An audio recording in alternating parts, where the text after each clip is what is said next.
Buenas noches, bienvenidos este miércoles 8 de noviembre de 2017 a un programa más de Profesionistas por el Progreso. Hoy tocaremos un tema muy actual para el Instituto Politécnico Nacional, una de las instituciones más importantes de México, de nuestro país, en el tema educativo, educación superior. Para eso nos acompaña Daniel Ramos López, académico, egresado de la Escuela Superior de Economía, y Silvio Oliva Mojica, ingeniero civil, fundador del Sindicato de Trabajadores del Instituto Politécnico Nacional. El tema que hoy tocaremos es el futuro inmediato del Instituto Politécnico Nacional con la salida del actual director Enrique Fernández Fasnacht.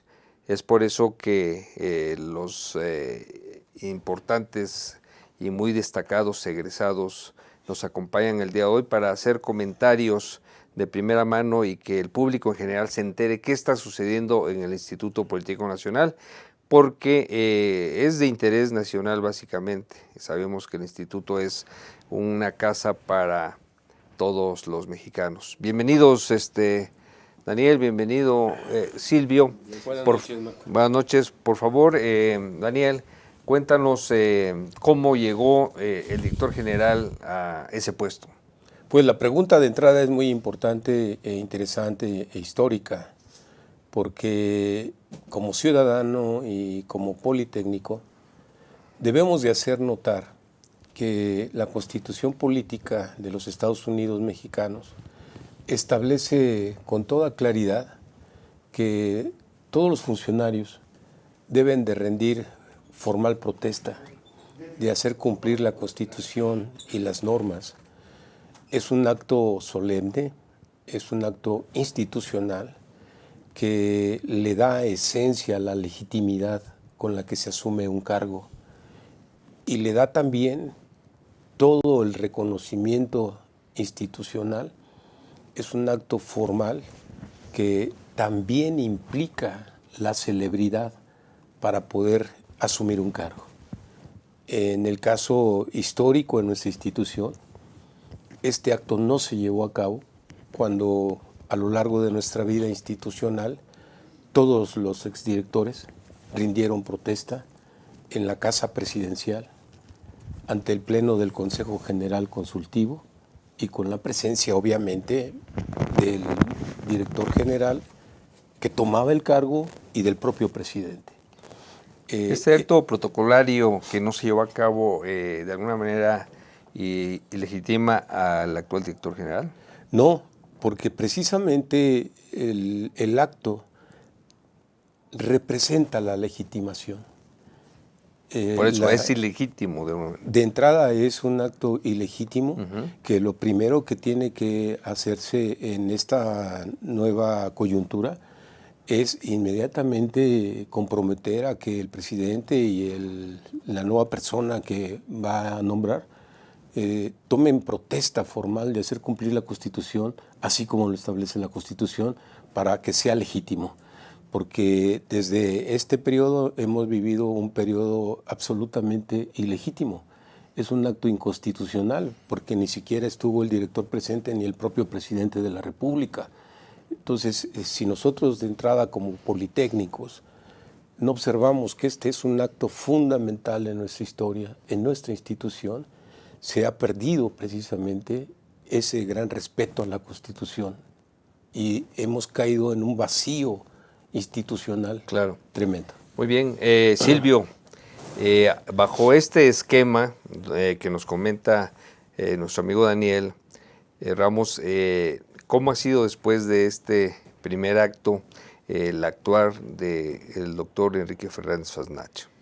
Bueno, yo nada más quiero hacer una acotación con respecto a lo que aquí se planteó. Yo diría que es el primer director general del Instituto Politécnico Nacional que entra por la puerta trasera. Eso es. Eso es una cosa bien interesante.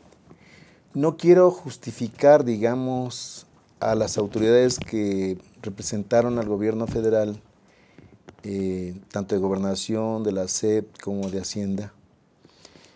Tengo la impresión de que no hicieron una presentación, digamos, protocolaria, porque había miedo a que fuera rechazado en ese entonces por la mesa negociadora de la AGP. Esa es la impresión que a mí me dejó. Sin embargo, sí, se cometió un tremendo error, en el sentido de que, bueno, legalmente, pues le extendieron el nombramiento, cosa que nunca, claro, nunca lo vimos, suponemos, ¿no? Y que no se dio a conocer en su oportunidad, porque pudo haber dado el caso de que lo hubieran anunciado como director general y al ver que no lo rechazaron, después le hayan extendido el nombramiento. Eso también cabe esa posibilidad. Ese nombramiento oficial, hay muchos sectores de la misma comunidad politécnica que comentan que no lo han visto. No, o sea, efectivamente nunca lo hemos visto, pero además yo diría ahí que fue la cosa tan irregular, ¿sí?, que tengo la impresión de que no le dieron la importancia que realmente tiene la institución. Como que hubo una especie así como de menosprecio, ¿no?, comparado con otras administraciones, ¿no? Entonces, creo que es un asunto sumamente delicado y esperemos que la próxima designación no se repita otra vez esto que se está dando, ¿no?, con el nuevo director. Esperamos que sea un nuevo director, ¿no? O sea, muy bien. Se dice por ahí que la forma es fondo y que esto probablemente, como tú mencionas, Silvio, sea una entrada por la puerta trasera o tal vez entrar con el pie izquierdo, como muchos dicen.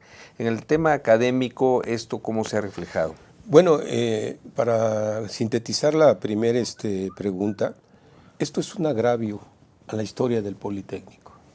Es un agravio a la Constitución política de los Estados Unidos mexicanos, porque esa es la base que nos rige a todos institucionalmente. Un Estado de Derecho. El Estado de Derecho. Ahí parte precisamente. Y lo que no hemos visto precisamente es que este Estado de Derecho sea la base, la guía, la conducción de la actual administración. ¿Cómo ha repercutido todo esto académicamente? Que el instituto requiere transformarse. El instituto requiere repensar y reinsertarse en el siglo XXI. Por eso el nombramiento de un nuevo director, porque una ratificación bajo este esquema de quebranto de la Constitución nos llevaría a plantearnos una controversia constitucional. Por otro lado, lo que requiere el instituto es que académicamente podamos nosotros incrementar la matrícula. Hay posibilidades de crear un tercer turno, de aprovechar las instalaciones viernes, sábado y por qué no los domingos, recompactar grupos para poder dar mayor oportunidad a los jóvenes mexicanos de acceder a las aulas del Politécnico. Vivimos un tiempo donde los ninis crecen año con año de manera alarmante en nuestro país. Y con este cambio académico nos convertiríamos en una institución flexible ante las necesidades de los jóvenes para poder preparar y tener un lugar en la sociedad. Segundo, que a más de 20 años de firmado el Tratado de Libre Comercio, esta administración no observó que una de las condiciones y de las necesidades que se planteó en el tratado era de revisar las carreras profesionales y establecerles una duración de 4 años para poder estar en competencia con Estados Unidos y Canadá. Tenemos varias carreras que duran más de 4 años y estos términos no se han revisado. Académicamente hemos tenido también rezagos que debemos de transformar y uno de estos rezagos consiste en que nuestra planta académica en un 25% tiene maestría y doctorado, cuando la UNAM y la UAM en más del 80% el profesor que se para en cada salón tiene doctorado. Este cambio se puede hacer hoy, se puede hacer inmediatamente con la toma de protesta, comprometiendo al instituto a que en 3 años, cuando menos el 80% de su planta docente tenga posgrados. De la misma manera, ha habido muchos avances en las líneas del conocimiento que han derivado en crear fusiones entre carreras, disciplinas, crear también nuevas carreras que impulsen el conocimiento, de tal manera que el instituto vuelva a la vanguardia de la educación tecnológica. Voy a poner un caso muy concreto, el caso de mi carrera. Economía se estudia en 4 años y medio en el Politécnico, cuando en América del Norte se lleva en 4 años. En México somos de las 3 o 4 universidades que la llevan en 4 años y medio o 5 años. Todo el resto de las escuelas de economía lo hacen en 4 años. Quiere decir que debemos de reponer estos procesos de duración de carreras, actualizarlas para poder ser competitivos en la formación de economistas. De la misma manera, la carrera se sigue estudiando de manera disciplinaria, vertical, departamental, cuando las líneas del conocimiento ahora llevan a fusiones de economía y psicología. Ahí está el trabajo del premio Nobel que recientemente ganó el de economía. Trabajos que van dándonos idea de una evolución de la economía, otras maneras que tienen de estudiarla y comprenderla de manera horizontal. Se han dado muchas evoluciones. Esto sería un aspecto fundamental de cara a los retos que tienen las fronteras del conocimiento. En ese aspecto, entonces dirías que el Instituto Politécnico Nacional está estancado. Efectivamente, o sea, con respecto a lo que yo con un proyecto de hace 20 estoy años. diciendo es que nos volvemos a sentar nuevamente ante las negociaciones del Tratado de Libre Comercio como institución, Sí. pensando esto, pero ni siquiera llegamos a poder cumplir las condiciones que se establecieron en la primera negociación de 1994. Habla pues de que esta administración está justamente inserta en estas grandes omisiones de poder observar la evolución, el panorama mundial y los compromisos que en materia educativa ha adquirido el gobierno mexicano. Bien. Correcto, es uno de los aspectos académicos. En el aspecto laboral, Silvio. Bueno, yo sí quería retomar esto. Correcto. Creo que habría que, comparto algunas cosas con Daniel, pero creo que no nos hemos preguntado dentro de qué escenario nos encontramos hoy en el Instituto Politécnico Nacional. Porque en las condiciones que estamos hoy, no hemos revisado el modelo educativo. Tenemos ya, en algunas carreras ya tiene prácticamente 7 años, en otras lleva 8 años. Sí, efectivamente, en algunas se redujo directamente un semestre en el área de ingeniería, que ha sido un fracaso. Es que las ingenierías no se puede dar el mismo trato que en otros lados, ¿no? Sí, claro. Y para eso era el Congreso. Es decir, hemos perdido inútilmente 3 años con Enrique Fernández Faznar. Congreso Nacional Politécnico. El Congreso Nacional Politécnico, ¿sí? Si este era el compromiso con la intención de proyectarnos, como lo está diciendo Daniel, viendo a un futuro, pues prácticamente Enrique Fernández no cumplió la tarea la cual debió haber realizado. Porque él fue nombrado para efectivamente que la comunidad politécnica le entrara a una discusión de fondo, tanto en lo académico como en lo administrativo, para ver las expectativas que podríamos tener con respecto a la institución. Sin embargo, eso no se cumplió. Entonces, el compromiso que realmente asumió desde el punto de vista académico, que tiene que ver con toda esta situación de los acuerdos, de los 8 acuerdos, nos retrasamos 3 años. Porque esta oportunidad que hubiéramos tenido de ya haberlo hecho, pues no se cumplió. Y entonces nos retrasa 3 años en los cuales para el instituto es una pérdida, yo diría una pérdida de tiempo muy precioso, de veras, increíble, en la cual, pues lo peor del caso es que ahorita ya viene la cuestión del escenario de la ratificación. Claro. Yo quisiera que por ahí nos analizáramos. Me parece muy bien. Sí, a ver, ¿cuáles serían los escenarios que se podrían presentar si hay una ratificación? Porque creo que ahorita es la clave. Es un tema y muy lo que está importante. hablando Daniel, sí, estoy de acuerdo. Claro. Veamos después, a partir de estos escenarios, qué se puede hacer. Muy bien. Regresamos, vamos a un corte. Regresando, tendríamos que plantearnos también una pregunta que todos nos hacen. ¿Por qué no ha sido capaz de cumplir esos acuerdos? ¿Cuáles son las razones y los efectos? Regresamos en un momento. Así es.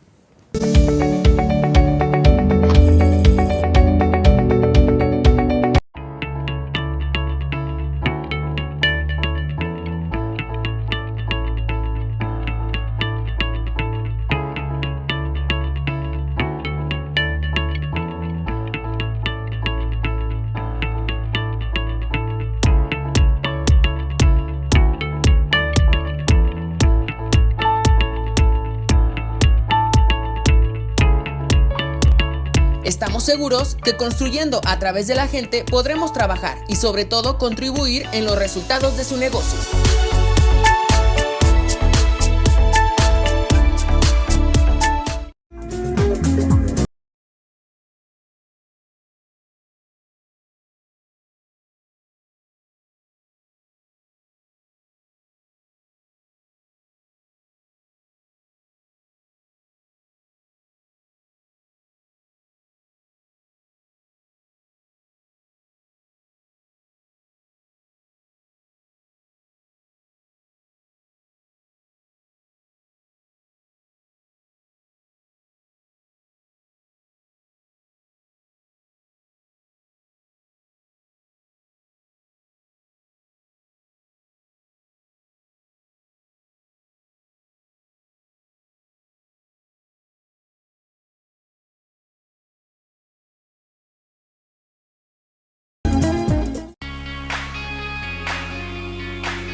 Rosso Fragola.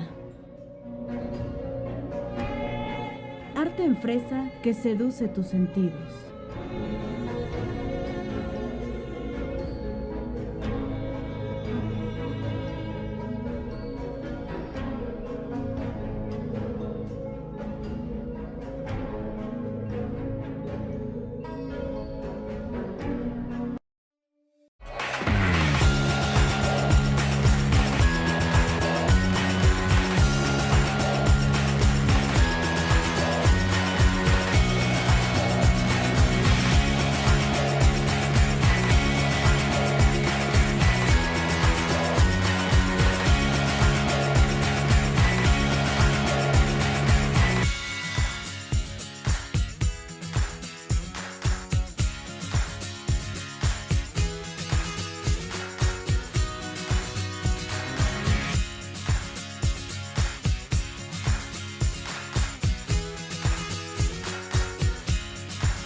De más de 25.000 becas que no se otorgaron, porque la PBI sigue en el IPN amedrentando alumnos, porque la Defensoría del IPN está a merced de los altos mandos, no se supone que la Defensoría era para ayudar a la comunidad, porque hay alumnos que entraron sin hacer exámenes de admisión, no podemos seguir permitiendo esto. Unámonos este 9 de noviembre en la Marcha del Ángel de la Independencia a Los Pinos, para sacarlo de una vez por todas. Lo que no pudo hacer en 3 años, menos lo hará en 6. Vino a la reelección de Fernández Fasnach. Si no te vas, te corremos. Fernández Fasnacht, eres un peligro para el IPN. Muy bien, mi estimado Silvio. Nos quedamos en cambio o no cambio. Bueno, yo creo que tenemos que analizar dentro de la comunidad del instituto y el propio gobierno federal, en especial el presidente de la República, la Secretaría de Gobernación y la Secretaría de Educación Pública, qué significaría para el Instituto Politécnico Nacional y su comunidad una ratificación de Enrique Fernández Fasnacht cuando no cumplió ninguno de los acuerdos, de los 8 acuerdos que presentó. Digamos que se comprometió el gobierno federal de que debía de abordarse en esta administración. Es decir, si hablamos en términos de compromisos, Enrique Fernández Fasnacht le falló al presidente de la República. Esa confianza que depositó el presidente de la República en Enrique Fernández Fasnacht resultó, para mí, prácticamente un fraude. Y es ahí donde tenemos que ver ahora los escenarios que se nos pueden presentar. En primer lugar, podríamos decir, la ratificación significaría que es un conflicto que quiere prolongar el gobierno federal, porque es un hecho que si lo ratifican, Enrique Fernández no va a poder y van a cerrar la comunidad. El instituto se va a cerrar, porque ya lo vamos a ver en las encuestas, totalmente reprobado, altamente reprobado. Entonces, esto es lo que tendrá que valorar el gobierno federal, que Enrique Fernández Fasnacht, si está pensando el gobierno federal, quiero pensar que está pensando a favor del instituto. Si el gobierno federal está pensando a favor del instituto, es no ratificación de Enrique Fernández Fasnacht. Si está pensando en contra del instituto, es ratificación de Enrique Fernández Fasnacht. Y eso quiere decir que lo consideran un personaje indispensable para un proyecto de destrucción de la propia institución.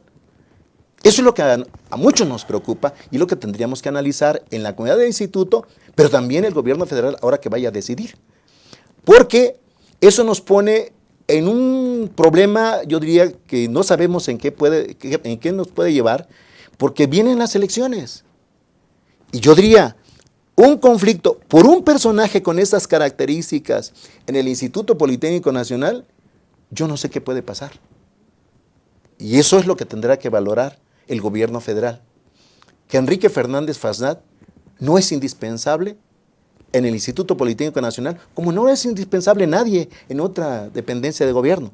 Si así como el gobierno federal ha tomado decisiones de otros niveles, esta ocasión simplemente le pueden dar las gracias a Enrique y que el instituto pueda realmente retomar su camino.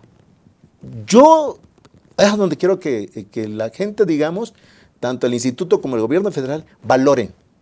Tienen que valorar lo que ha significado Enrique Fernández Fasnacht dentro del Instituto Politécnico Nacional. Muy bien. Silvio, muchos nos han comentado, miembros de la comunidad, que si tuvo 3 años y no pudo realizar el trabajo que se había propuesto, pues serán otros 3 años y es posible que no haya esa capacidad. Les pregunto a los dos, ¿por qué creen que no haya hecho esa labor primordial a la cual se comprometió? Es simple, yo diría, se emocionó con el presupuesto del Instituto Politécnico Nacional. El Politécnico tiene 200% más del presupuesto que tiene la UAM. El poder que tiene el director general del Instituto Politécnico Nacional, comparado con un rector, en el Politécnico, no es lo mismo. Porque prácticamente el Consejo General Consultivo del Instituto Politécnico es un consejo a modo del director en turno. Nadie se atreve a refutarle absolutamente nada, ni la mentira más grande que te pueda decir. Y Enrique Fernández Fasnacht ha sido un mentiroso durante toda su administración. Para poner en contexto el comentario, que el presupuesto del Politécnico es el doble o más de la Universidad Autónoma Metropolitana, es porque el doctor Fernández Fasnacht fue rector general de la universidad previo a ser director general del Politécnico. Es en ese sentido el comentario. Así es. Sí. El tamaño no se puede comparar. No. Además, la historia que tiene el instituto es totalmente distinta a la de la UAM. Eso es. Y en condiciones totalmente. Nuestro respeto para la UAM, pero esa es una de las razones por la que tú crees que no hizo esa labor. Y ¿tú a qué le atribuyes? Bueno, Daniel. Yo considero que es fundamental que consideremos, pensemos a una institución de educación superior en plenitud del pensamiento, en plenitud de la ciencia, de la formación, del debate. Cuando estas circunstancias son necesarias, nosotros hemos involucionado. Me refiero que hay decenas de actas levantadas contra académicos, contra trabajadores, expulsiones de estudiantes. Se vive un clima extraño en una institución académica porque impera el terror. Una política de esto no favorece a la educación en México, mucho menos para hacer un congreso. Por lo mismo, debemos de pensar en que el nuevo director está obligado a restablecer la vida académica. Hemos estado imbuidos en un ambiente de judicialización cotidiana de los espacios del instituto. Eso no puede ser. Se ha revivido de manera reprobable el porrismo, pero ahora incrustado en las estructuras jurídicas del propio instituto. Tampoco puede ser. Una constante en nuestra historia ha sido rechazar el porrismo, y el neoporrismo que existe hoy realmente debe ser condenado y debe ser rechazado en la manifestación del día de mañana. Pero ¿qué se tiene que hacer? Se tiene que dar en el nombramiento expresamente el compromiso de llevar a cabo en el primer año ese congreso. Y para eso deben ser las propias oficinas de la Dirección General las que den los espacios para la comisión. Recordemos que una de las zonas mejor dotadas en auditorio, en comunicaciones, es justamente las oficinas de la Dirección General. Allí hay un comedor, ahí se pueden sesionar. La gente necesita trabajar precisamente en un concepto de un congreso. Y ese concepto no lo hemos visto. Que toda esta comisión que ya ha venido trabajando desde tiempo atrás tenga justamente un espacio idóneo. Lo otro que también se debe de ver es que dentro de los aspectos que nosotros tenemos que ver en términos inmediatos, es que la actual administración está llevando alrededor del 90% del presupuesto de nuestra casa de estudios. Este presupuesto se debe pensar porque ha crecido la burocracia, las estructuras. Ninguna institución como la nuestra puede andar así en México. Necesitamos revisar todo este proceso de burocratización para racionalizarlo, para poder hacer que la gente, sin afectar sus derechos, pueda estar asignada a funciones sustantivas en las escuelas, ampliando la matrícula. Esto es un aspecto esencial, o sea, claro. Ver esta monstruosidad que hoy tenemos de burocracia es precisamente también el relato de cómo se ha venido opacando la actividad académica y de investigación científica. Claro. Muy bien, Daniel. Has hecho dos aseveraciones. Una, que el director general das por hecho que debe salir, por un lado. Por otro lado, que el Congreso Nacional Politécnico debe hacerse casi inmediatamente. Silvio, tú eres parte de la comisión organizadora de este Congreso Nacional Politécnico. ¿Qué condiciones son las que imperan? A ver, yo creo que quiero retomar lo que decía Sí. Daniel. Daniel ya está haciendo un planteamiento de una propuesta. Sí. Yo creo que tenemos que revisar primero si Enrique Fernández Fasnat realmente llegó para resolver y cumplir el compromiso que hizo. Esa sería la primera pregunta. Y yo como respuesta diría, no. Enrique llegó a ver qué se podría entretener en su administración para no cumplir los compromisos que hizo. Y para otros fines de carácter más bien político, en donde, bueno, pues aquí hay mucho presupuesto y es la oportunidad, como dicen, ¿no? Es nuestra oportunidad ahora, ¿no?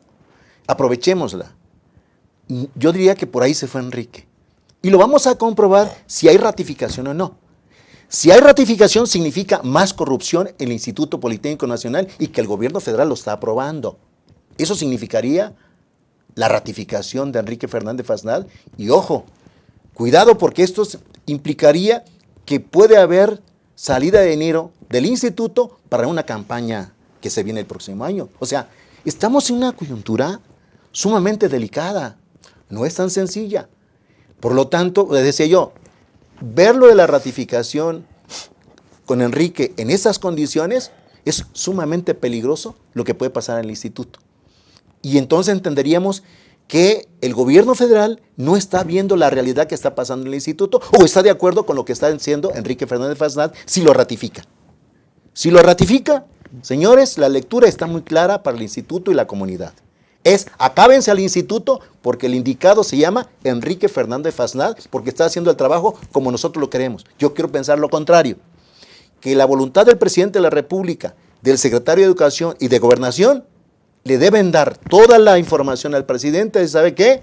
Esta persona no es indispensable y dejemos que el Instituto Politécnico Nacional tome su propio camino porque tiene capacidad, su comunidad, para realmente encontrar un proyecto que les permita crecer. ¿Por dónde? Vía su Congreso. Tiene que el gobierno federal reconocerle a la comunidad del instituto que es suficiente y capaz para poder realizar de una u otra forma lo que estaba planteando Daniel. Esa es la importancia aquí. Pero si no se da eso, vamos a entrar en una situación extremadamente delicada que a mí sí me preocupa en lo personal, muchísimo para la institución y para la propia comunidad del instituto. Mencionaste 2 secretarías de Estado que son las que firmaron esos acuerdos.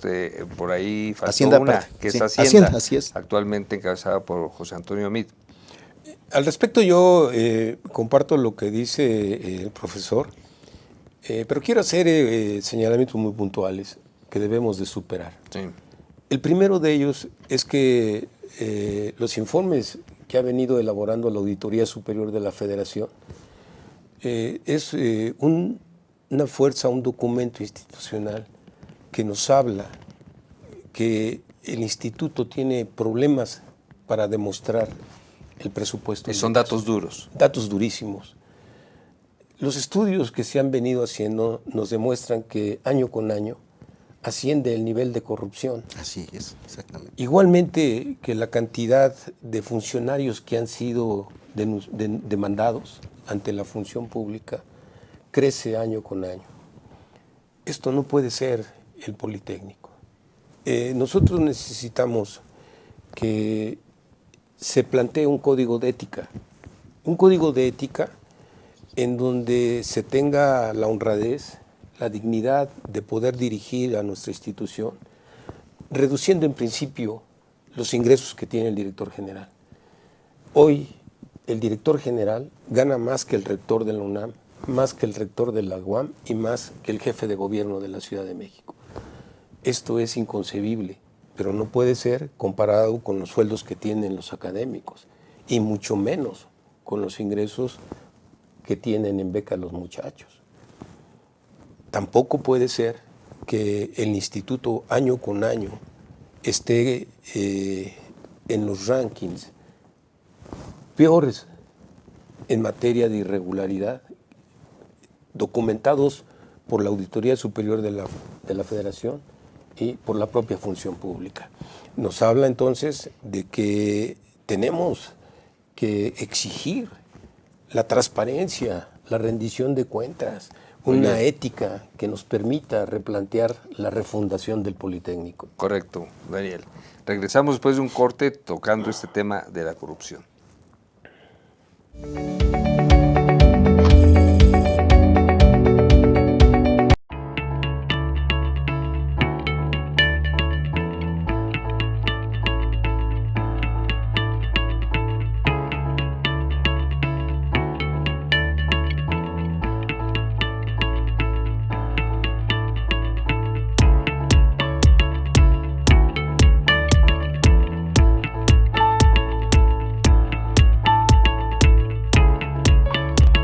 Estamos seguros que construyendo a través de la gente podremos trabajar y sobre todo contribuir en los resultados de su negocio.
Rosso Fragola.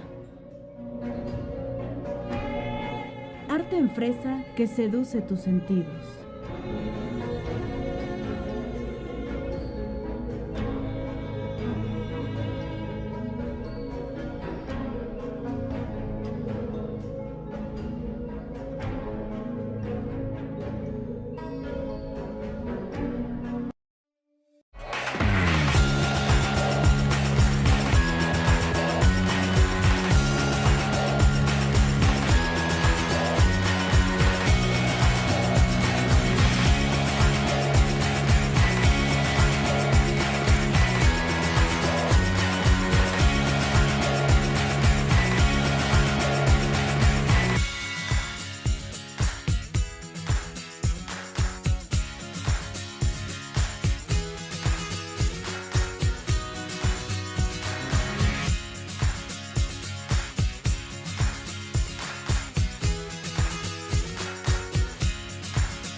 Te invitamos a participar en la consulta politécnica que se llevará a cabo los días 7 y 8 de noviembre. A los medios de comunicación, a los estudiantes, trabajadores docentes y no docentes del Instituto Politécnico Nacional. El próximo 18 de noviembre concluye la gestión de Enrique Fernández Fastnacht como director general del IPN, ante lo cual, estudiantes, trabajadores docentes y no docentes del instituto nos hemos organizado para realizar una consulta. Queremos conocer tu opinión. ¿Consideras que Enrique Fernández Fastnacht debe ser reelegido para el periodo 2017-2020 como director general del Instituto Politécnico Nacional? ¿Sí o no? Es muy sencillo participar. Solo lleva tu credencial o algún documento que te acredite como integrante de la comunidad. Los resultados serán publicados el día 8 de noviembre alrededor de las 11 de la noche. Ha llegado la hora de escuchar la voz de la comunidad politécnica. Busca las urnas en tu unidad académica. ¡Participa! No olvides participar en la marcha que estamos convocando. La cita es el 9 de noviembre a las 4 de la tarde. Marcharemos del Ángel de la Independencia con dirección a Los Pinos. ¡No faltes!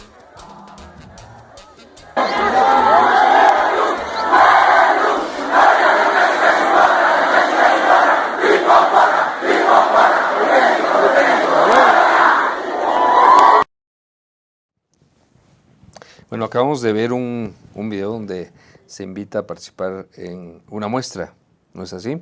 De qué opinan los politécnicos referente a la permanencia o no del actual director general. Es como yo. Ahora, tenemos algunos resultados al respecto. Ya al menos los que nosotros nos han llegado, anda arriba del arriba del 90% el rechazo hacia Enrique Fernández. Es altísimo. Es altísimo, ¿sí? Es histórico, yo diría, ¿no? Y esto se va a reflejar, lo que yo decía, que si una ratificación representaría prácticamente que le cierren el Instituto Politécnico Nacional. Eso es lo que no queremos. Claro. Es una. La otra cuestión aquí es que nosotros le sugeriríamos al presidente de la República que nos escuche, que escuche a la comunidad. O sea, la comunidad no se come a nadie, ¿no? Uh-huh. Y creo que ha sido uno de los grandes errores, y lo quiero comentar por lo siguiente. Daniel hablaba de bajar los salarios a los funcionarios, que me parece acertado, pero hay algo más, donde ellos se llevan más el dinero, directamente son en limpieza, policía bancaria, por eso no la han cambiado, todos los contratos del área directamente de asignación en forma directa para lo de mantenimiento y cosas por el estilo. Eso es lo que no se ve. Entonces, hablaba Daniel de un código ética. No, hombre, el Politécnico lo tiene desde que estaba Yolosóchil.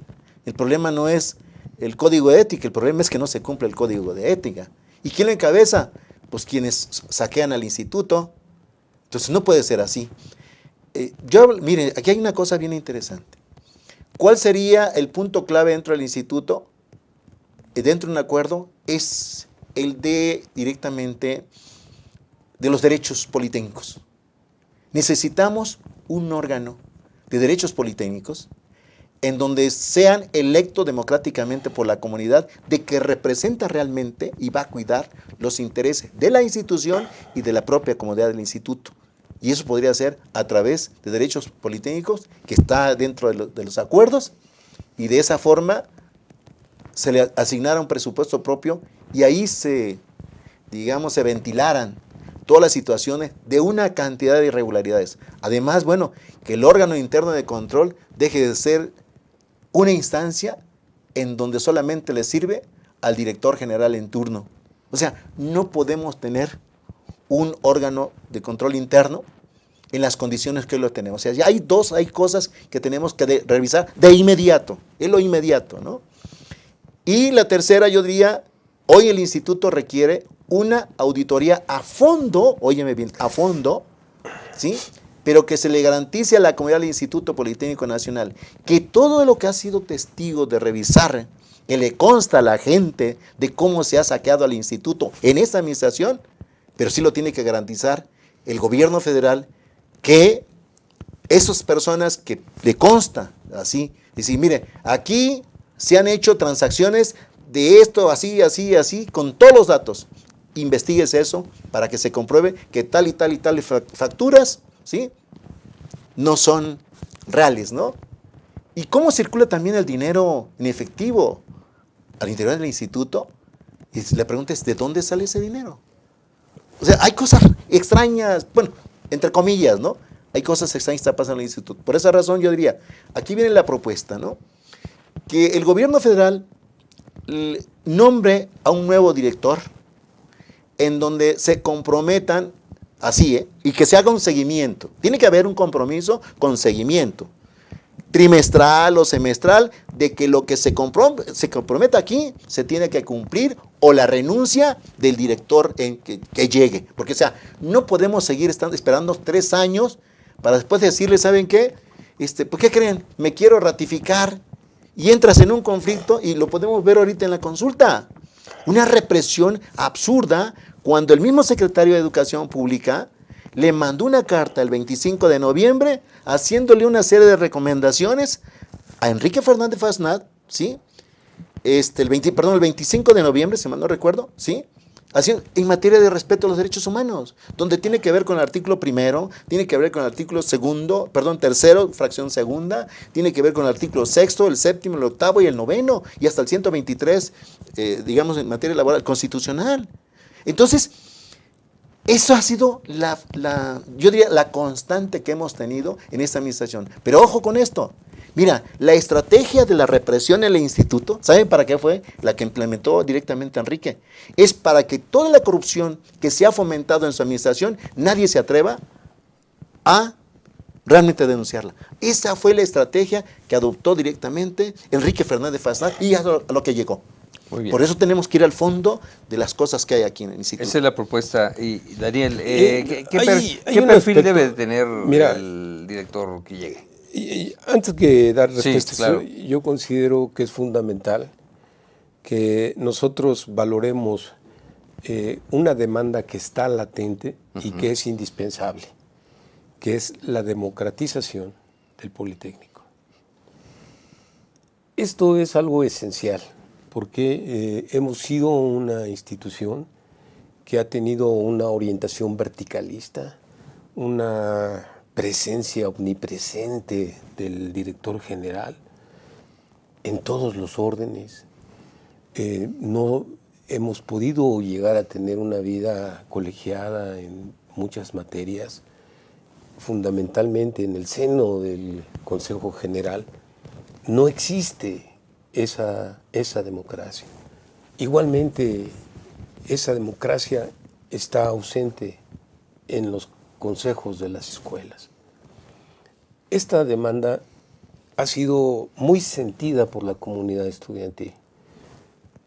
Es conveniente que lo señalemos también, porque el próximo director que venga debe de ser muy sensible para poder revisar estructuras que han permanecido por décadas carentes de un sentido democrático.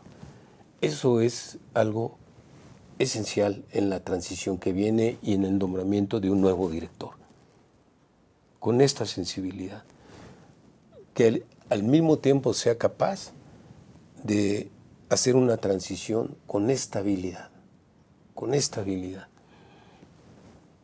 al mismo tiempo sacar adelante el compromiso del Consejo General y por otro lado ver que es necesario que el próximo año que viene será también como este en materia de los recursos. Será un año donde vivamos ajustes presupuestarios.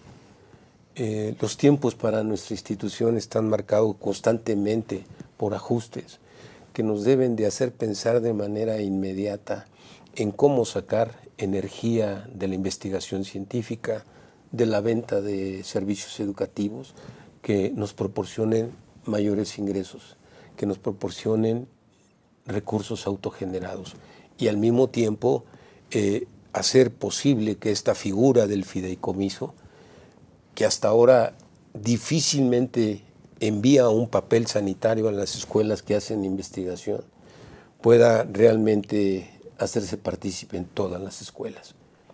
Porque uno de los principales problemas que vamos a tener va a ser justamente la parte presupuestal.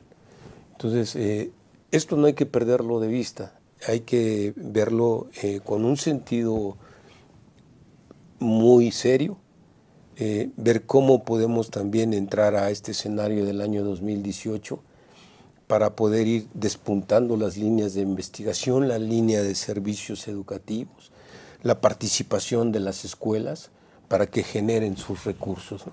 Considero que esto está a la altura de lo que tú has señalado, Silvio, y que sin duda va a ser y ha sido una de las constantes y de los intereses de la comunidad. Estamos ya en la recta final del programa. Tocamos ya resultados de encuesta. ¿Algún acto que se llevó a cabo en la Cámara de Senadores? A ver, antes de eso, yo sí quiero retomar lo de Daniel. Yo creo que la democracia es fundamental, pero con responsabilidades compartidas, porque no se trata nada más de elegir. Es algo que he venido planteando desde muchos años. Sí, yo voto, pero no para que me solapen, sino para que distribuyamos el trabajo también democráticamente. Claro. Esa es la clave de esto, ¿no? Porque eso es lo que nos va a permitir a nosotros retomar la vida académica de la institución.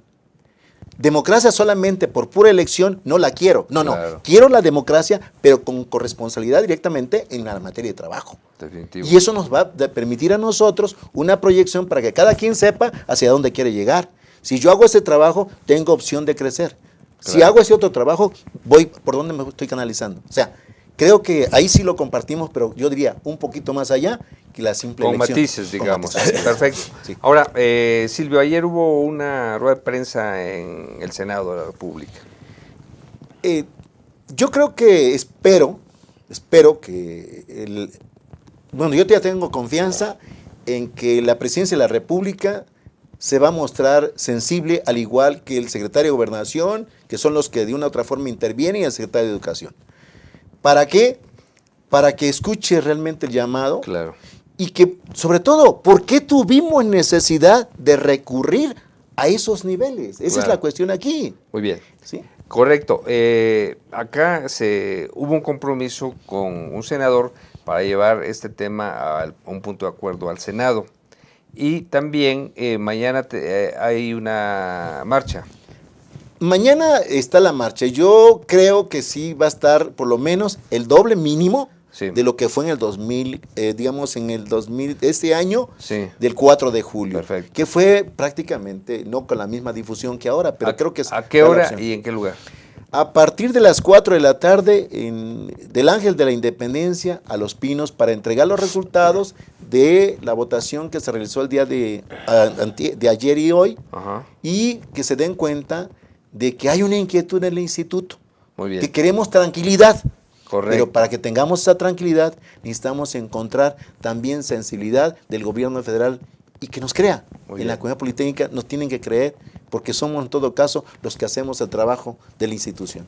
Deseo agregar nada más una cosa, que en la historia reciente, el balance que dan los paros, cuando una institución de educación superior se va a la huelga, los costos sociales para la investigación científica son tremendos. En el caso de nosotros, a raíz del paro que se dio, perdimos matrícula, nuestra imagen se deterioró, la investigación científica se detuvo, muchos laboratorios vieron perder experimentos.